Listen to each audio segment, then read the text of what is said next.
కంటే ఎక్కువ ఇక్కడ ఏం చేస్తున్నాను, హ్యాపీ లైఫ్ని లీడ్ చేస్తున్నాను. నేను హ్యాపీ లైఫ్ని లీడ్ చేయడమే కాకుండా నాకు చాలా మందికి మా విలేజ్లో ఎంప్లాయ్మెంట్ క్రియేట్ చేస్తున్నాను. ఇంకా చాలా ప్రాజెక్ట్స్ మీద వర్క్ చేస్తున్నాను. డెఫినెట్గా చాలా మందికి ఆదర్శంగా నిలబడతాను. So this is my introduction. ఇంకోటి ఏంటంటే నా బ్యాడ్ క్వాలిటీ ఏంటంటే అగ్రెషన్ ఎక్కువ. నాకు చాలా తొందరగా కోపం వస్తుంది, లేదా చిన్నదానికి కొంచెం చిరాకు పడుతుంటాను అనమాట. సో ఇదే గుడ్ క్వాలిటీ ఏంటంటే మన చుట్టూ ఎంతమంది నెగిటివ్ క్రియేట్ చేసినా కానీ వాళ్ళందరికీ నేను పాజిటివ్ క్రియేట్ చేస్తాను. పాజిటివ్ థింకింగ్ మీద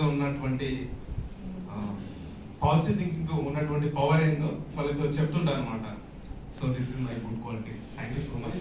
నాటి థింగ్